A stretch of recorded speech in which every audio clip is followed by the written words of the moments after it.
Hi guys, अस्सलाम वालेकुम। एक बार फिर से मेरे चैनल में आप सबको तहे दिल से खुश आमदीद। उम्मीद है आप सब खैरियत से होंगे। आज की वीडियो में हम कवाइद के बारे में ही पढ़ने वाले हैं। लास्ट वीडियो में भी हमने कवाइद ही पढ़ा था, यानी इसम के बारे में।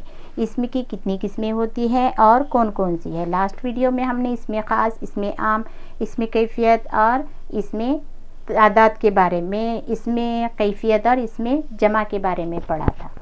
इसमें कैफियत और इसमें जमा के बारे में पढ़ा था। तो आज हम इन्हीं में से और कुछ इसमें पाई जाती है, इसके बारे में देखेंगे। इसमें किसे कहते हैं ये तो आपने लास्ट वीडियो में देख ही लिया होगा कि इससे आपको पता चल ही चुका होगा कि उर्दू में इसम किसे कहते हैं। तो आज की वीडियो में हम इन्हीं इसमों में से और कुछ इसम है, इसको जानने की कोशिश करेंगे। वीडियो पसंद आने पर वीडियो को लाइक, शेयर और सब्सक्राइब ज़रूर करें और साथ में लगे बेल आइकन को भी ज़रूर प्रेस करें ताकि हर वीडियो का नोटिफिकेशन सबसे पहले आप तक पहुंचे। तो आज की वीडियो में हम इसम की और बहुत सी तादाद है, इनको जानने की कोशिश करते हैं। आपने लास्ट वीडियो में इसम को समझा ही है। इसम किसे कहते हैं? इसम होता है एक नाम, जो भी नाम जाना जाता है उसको हम इसम कहते हैं। इसमें बहुत सारी तादाद है। आज हम पढ़ने वाले हैं इसम की तादाद में। ये है जिन्स, तादाद और हालत। ये तीन तरह के जो इसमें और पाई जाती है, इसे हम पढ़ने वाले हैं। सबसे पहले आएगा जिन्स। यहाँ पर आपने देखा लड़का, नंबर 1 में देखिए यहाँ पर लिखा है लड़की गुड़िया से खेलती है। इसके बारे में हम सबसे पहले जानेंगे। तादाद फिर बाद में देखते हैं, पहले हम जिन्स के बारे में जानते हैं। लड़की गुड़िया से खेलती है, लड़का चटाई पर बैठा है, गाय दूध देती है, बैल हल चलाता है। यहाँ पर 4 सेंटेंस दिए गए हैं, इसके बारे में हम जानते हैं। दिए हुए जुमलों में लड़की, लड़का, गाय और बैल, यहाँ पर जो पहले जो वर्ड्स आए हैं इसे बड़ा ठीक से देख लीजिए। दिए हुए जुमलों में लड़की, लड़का, गाय, बैल, इसे इसमों की यानी कि तज़किरा, ये हमें क्या पता चल रहा है, इससे हमें लड़की, लड़का या किसके बारे में भी यहाँ पर बात हो रही है, इससे हमें ऐसे लफ्ज़ जिनसे नर या मादे का पता चलता है, इसे जिन्स कहते हैं। जिन्स किसे कहेंगे हम? जिसे लड़की या औरत होने का हमें पता चल रहा है, इसे हम कहेंगे जिन्स। यहाँ पर किसका पता चल रहा है? लड़की गुड़िया से खेल रही है, तो लड़की क्या है? औरत है। जो खेल रही है ये जिन्स हमें बता रहा है।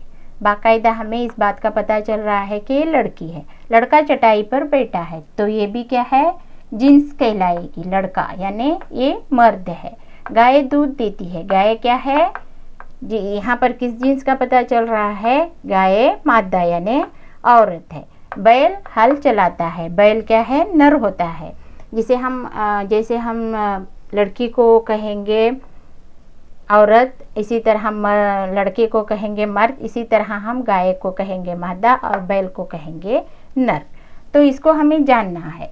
तो इसको जानने के लिए हमें जिन्स किसे कहते हैं, अगर कोई सवाल आता है तो इसे क्या कहेंगे? ऐसे लफ्ज़ जिनसे हमें औरत या मर्द का पता चलता है, नर या मादे का पता चलता है, इसे जिन्स कहते हैं। उर्दू में सिर्फ 2 जिन्स होते हैं, कि 2 ही जिन्स होंगे ना। अगर हमें औरत को पहचानना है तो ये कहलाएगी औरत और ये होगा मर्द। तो दोनों ही से हमें पता चलता है कि किसके बारे में हम बात कर रहे हैं। तो उर्दू में सिर्फ 2 जिन्स होते हैं, जिसे हम कहेंगे मुज़क्कर और मुअन्नस। यानी कि लड़की के बारे में भी जानना है तो लड़के के बारे में भी जानना है, तो हमें ये 2 जो जिन्स होते हैं इसके बारे में जानना ज़रूरी होता है। मुज़क्कर यानी मर्द, बैल, मुर्ग, यानी ये किस में आएगा? मर्द में, ये मर्द कहलाएंगे। और मुअन्नस यानी औरत, गाय, मुर्गी। ठीक है। मुज़क्कर जिस लफ्ज़ से नर का पता चलता है मुज़क्कर कहलाता है, यानी मुज़क्कर में नर होगा। नर किसे कहेंगे हम? जो मर्द कहलाएगा उसे नर कहते हैं। जैसे बैल है नर, नून रे नर है। इसी तरह मुअन्नस में अगर औरत है तो क्या होगी? मादा। ठीक है, औरत मादा, मर्द नर होगा। ठीक है। तो मुज़क्कर जिस लफ्ज़ से नर का पता चलता है यानी मर्द होने का पता चलता है, इसको हम मुज़क्कर कहेंगे। जैसे मर्द, बैल, मुर्ग वगैरह। मर्द, बैल, मुर्ग वगैरह। मुअन्नस में जो लफ्ज़ मादे का पता देते हैं वो मुअन्नस कहलाते हैं। ये मुअन्नस है, ये मुज़क्कर है। यहाँ पर जो औरत का पता दे रहे हैं, गाय भी औरत है, मुर्गी भी औरत है, तो ये क्या कहलाएंगे? मादा कहलाएंगे। इनको मादा कहते हैं, जैसे औरत, गाय, मुर्गी वगैरह। उर्दू में सिर्फ कितने जिन्स होते हैं? 2 होते हैं, एक है मुज़क्कर, एक है मुअन्नस। ये हमें नर या मादा होने का पता देता है, जिसे हम मुज़क्कर या मुअन्नस कहते हैं। अब इसके बाद आता है तादाद। वही इसमें एक होगा या एक से ज़्यादा, इसको तादाद कहते हैं। जैसे इस्म किसको कहेंगे हम? किसी शख्स के नाम को, किसी चीज़ के नाम को इस्म कहते हैं। तो यहाँ पर तादाद दिया गया है। तादाद, किताब, किताब एक है तो हम इसे कहेंगे वाहिद। एक है तो वाहिद होगा, लड़का है वाहिद। वाहिद जमा नहीं है, ये वाहिद यानी अकेला होता है।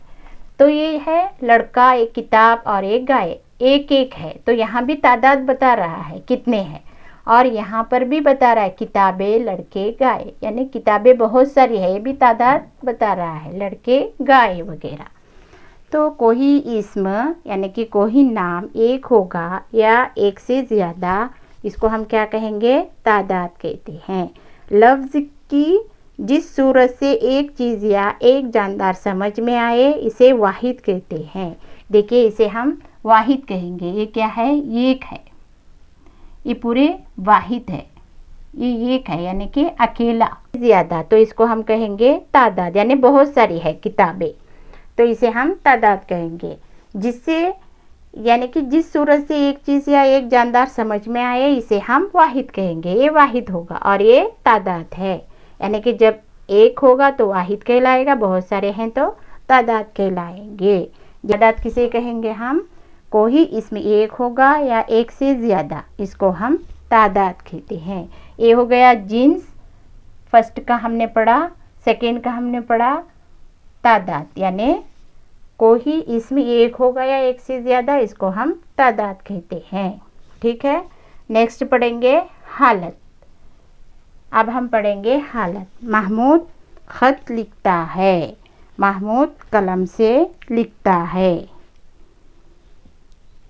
पहले जुमले में लिखने का काम महमूद कर रहा है। यहाँ जो पहला जुमला है, इसमें महमूद क्या कर रहा है? ख़त को लिखता है, महमूद कलम से लिखता है। देखिए यहाँ पर गौर से देखिए, पहले जुमले में लिखने का काम महमूद कर रहा है और दूसरे जुमले में कलम काम करने की हालत को जाहिर कर रहा है। दूसरे जुमले में देखिए महमूद कलम से लिखता है, पहले जुमले में महमूद ख़त लिख रहा है। हाँ, वो ख़त लिख रहा है, लेकिन क्या लेकर लिख रहा है? कलम लेकर लिख रहा है। दूसरे जुमले में कलम काम करने की हालत को जाहिर कर रहा है। जुमले में इस्म का इस्तेमाल मुख्तलिफ हालतों में होता है। इस्म यानी महमूद, जुमले में देखो मुख्तलिफ हालतों में हो रहा है। पहली हालत क्या है? महमूद ख़त लिख रहा है, और दूसरी क्या है? महमूद कलम से लिख रहा है, यानी इस्म, दोनों में भी इस्म इस्तेमाल हो रहा है, इस जुमले में भी, इस जुमले में भी। जुमले में इस्म या इसके बजाय इस्तेमाल होने वाली लफ्ज़ों की हैसियत को हालत कहते हैं। यानी जुमले में इस्म और इसके बजाय, यानी महमूद एक इस्म है, इसके बजाय जो चीज़ यहाँ पर इस्तेमाल हो रही है, पहले क्या हो रहा है? इसको ये जो ख़त लिख रहा है हमें बता रहा है, पहले हो रहा है, पहले यूज़ हो रहा है ख़त, दूसरे में इस्तेमाल हो रहा है कलम। यानी जुमले में इस्म या इसके बजाय, यानी नाम के बजाय इस्तेमाल होने वाले लफ्ज़ों की हैसियत को हालत कहते हैं। यानी कि यह इनकी हैसियत है, कलम से लिखा जा रहा है ख़त और महमूद ख़त को लिख रहा है, तो जो हैसियत को ज़ाहिर करता है, यानी जो लफ्ज़ को ज़ाहिर कर रहा है, उसको हम कहते हैं हालत। ठीक है, यह है इस्म की हालत, यानी यह हालत को ज़ाहिर कर रहा है। मुख्तलिफ़ हालतों को ज़ाहिर करने की अलामतें इस्तेमाल होती है, इसको हम कहेंगे हालत। हालत किसे कहेंगे? इसमें भी और भी बहुत सारी है, जैसे हालत फ़ाली, हालत मफ़ूली, हालत इज़ाफ़ी, इसको हम नेक्स्ट वीडियो में पढ़ेंगे। अब हमने सिर्फ इन चीज़ों को पढ़ा है, जैसे जिन्स, तादाद और हालत। जिन्स किसको कहेंगे? जो औरत या मर्द का पता देती है, उसको हम कहेंगे जीन्स, यानी ये जीन्स बता रहा है हमें ये लड़का है या लड़की है, इस बात का पता दे रहा है, इसे कहेंगे जीन्स। सेकेंड में है मुज़क्कर मुअन्नस। उर्दू में कितने जीन्स होते हैं? उर्दू में सिर्फ 2 जीन्स होते हैं, एक है मुज़क्कर और एक है मुअन्नस। उर्दू में ये चंद हालतें पाई जाती है, जिसे जुमले लिखते वक्त अगर हमें इन सब चीज़ों का पता होगा तो हमें उर्दू के जुमले लिखने में बहुत आसानी रहती है। तो आज की वीडियो में हम बहुत अच्छे से इन चीज़ों को सीख चुके हैं। अगर आपको समझ नहीं आया है या कुछ भी आपको कंफ्यूज है तो आप कमेंट्स करके बता सकते हैं। तो आज की वीडियो में हम जो इस्म के बारे में पढ़ा, उम्मीद है आपको अच्छे से समझ आ गई होगी। इंशाल्लाह नेक्स्ट वीडियो में फिर हम इसी के जानकारी को लेंगे बहुत विस्तार से, ठीक है। तो आज के लिए बस इतना ही। इंशाल्लाह नेक्स्ट वीडियो में फिर मिलते हैं, तब तक के लिए दुआओं में याद रखिए और इस वीडियो को लाइक शेयर और सब्सक्राइब ज़रूर करें। अल्लाह हाफिज़।